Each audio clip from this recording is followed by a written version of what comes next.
Learners, thank you very much for joining the live class with me. So today we're gonna discuss about a new poem, which is Porphyrias Lover, written by Matthew Arnold, right?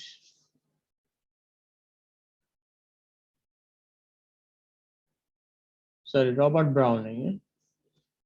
So first of all, we go to the summary and then text and then discussion. Porphyrias Lover, which first appeared in 1836, is one of the earliest and most shocking of Browning's dramatic monologues. The speaker lives in a cottage in the countryside. His lover, a blooming young woman named Porphyria, comes in out of a storm and proceeds to make a fire and bring cheer to the cottage. She embraces the speaker, offering him her bare shoulder. He tells us that he does not speak to her. Instead, he says she begins to tell him how she has momentarily overcome societal strictures to be with him. He realizes that she worships him at this instant, realizing that she will eventually give into society's pressures and wanting to preserve the moment. He wraps her hair around her neck and strangles her. He then toys with her corpse, opening the eyes and propping the body up against his side. He sits with her body this way the entire night, the speaker remarking that God has not yet moved to punish him. So এই কবিতাটা খুবই মর্মান্তিক একটা কবিতা, shocking, Browning এর dramatic monologue ঘরানার একটা কবিতা।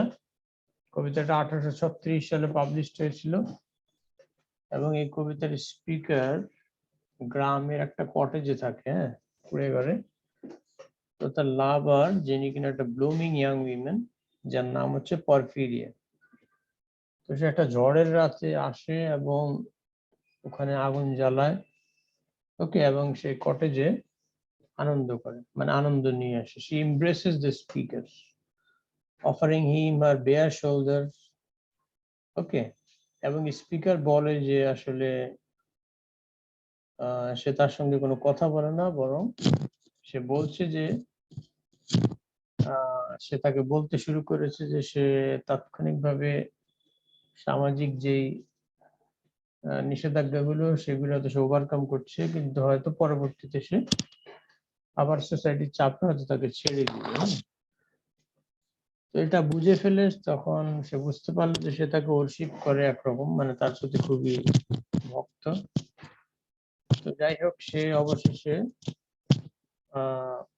সেই speaker তাকে, মানে তার যে পুরুষ লাভার আর কি, সেই পরফিরিয়াকে তার চুল দিয়ে অনেকটা কিল করে, ঠিক আছে, এবং সে চায় যে এই মুহূর্তটা সে ধরে রাখতে, এই জন্য সে মর্মান্তিক বিষয়টা করে, brutal killing.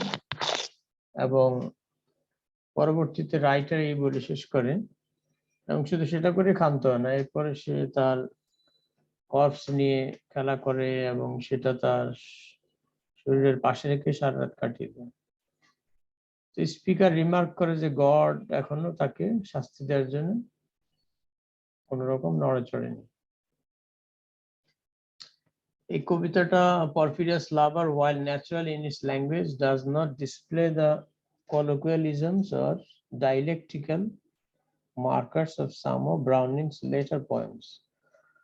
Moreover, while the cadence of the poem mimics natural speech, it actually takes the form of highly patterned words, rhyming A, B, A, B, B.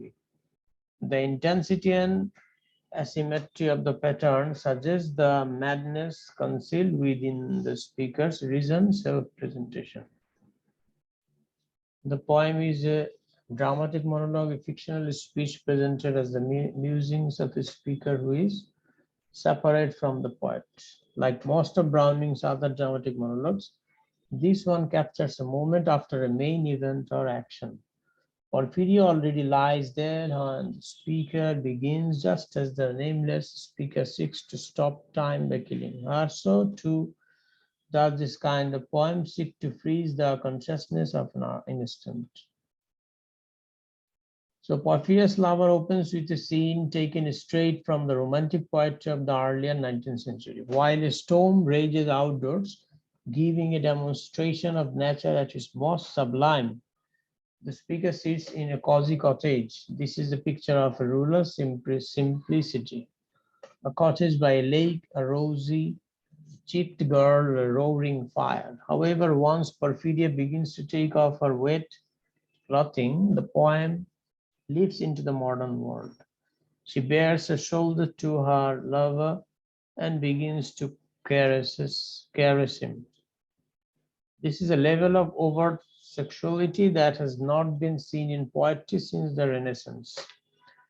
We then learn that Porphyria is defying her family and friends to be with the speakers. The scene is now not just sexual but transgressively so. Illicit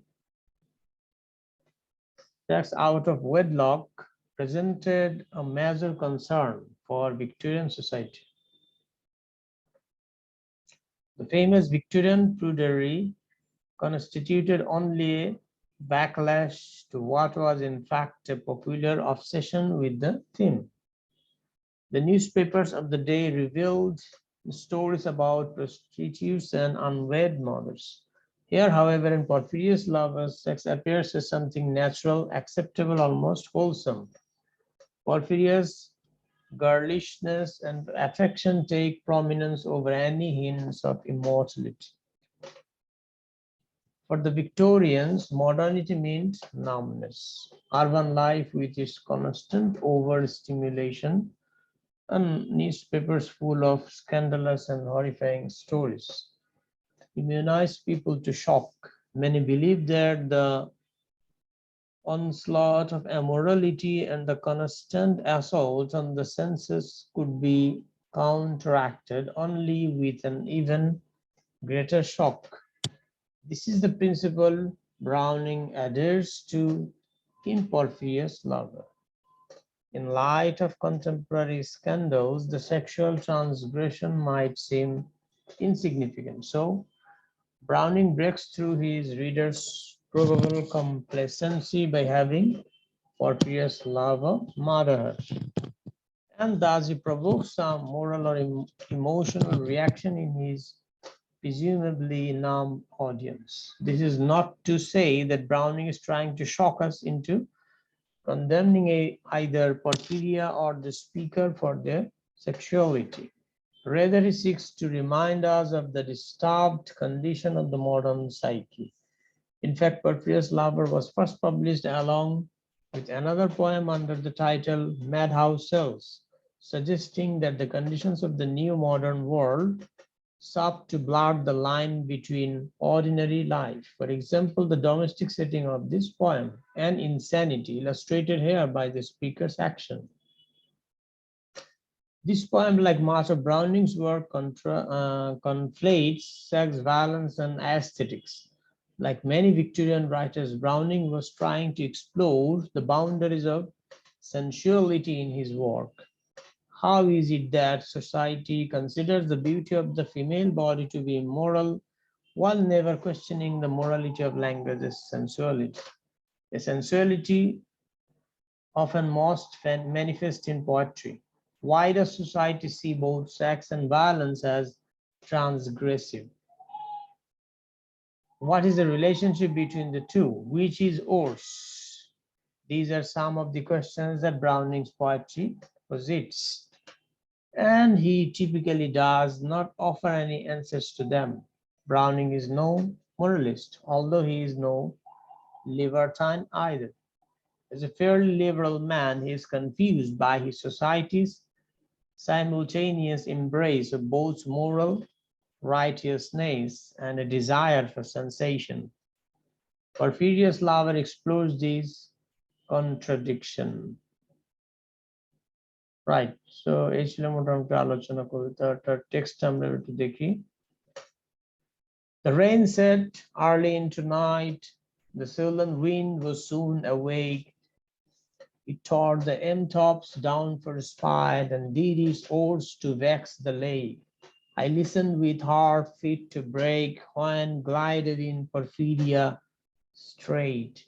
She shut the cold out and the storm, and kneeled and made the cheerless grate blaze up and all the cottage warm, which done she rose and from her form withdrew the dripping cloak and shawl, and laid her soiled gloves by, untied her hat and let the damp hair fall, and last she sat down by my side and called me when no voice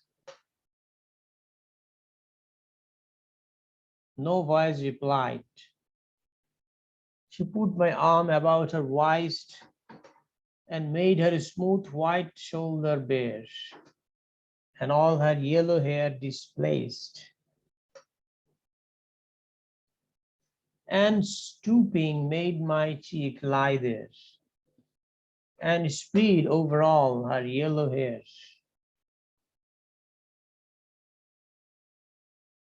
Murmuring how she loved me, she too weak for all her heart's endeavor to set its struggling passion free from pride and vainer ties, dissever, and give herself to me forever. But passion sometimes would prevail, nor could tonight's gay feast restrain a sudden thought of one so pale for love of her and all in vain. So she was calm through wind and rain. Be sure I looked up at her eyes, happy and proud. At last I knew Porphyria worshipped me. Surprise made my heart swell, and still it grew while I debated what to do. That moment she was mine, fair, perfectly pure and good. I found a thing to do, and all her hair in one long yellow string I owned 3 times her little throat around and strangled her. No pain felt she. I am quite sure she felt no pain as a shut bud that holds a bee. I wearily opened her lids again, laughed the blue eyes without a stain, and I untightened next the tress about her neck, her cheek once more blushed bright beneath my burning kiss. I propped her head up as before, only this time my shoulder bore her head, which drops upon it still, the smiling rosy little head, so glad it has its utmost will, that all it scorned at once is fled. And I its love am gained instead, Porphyrias love, she guessed not how her darling one wish would be heard, and thus we sit together now and all night long. We have not stirred, and yet God has not said a word. So মোটামুটি এই ছিল আজকের আলোচনা. Okay, so thank you very much and goodbye.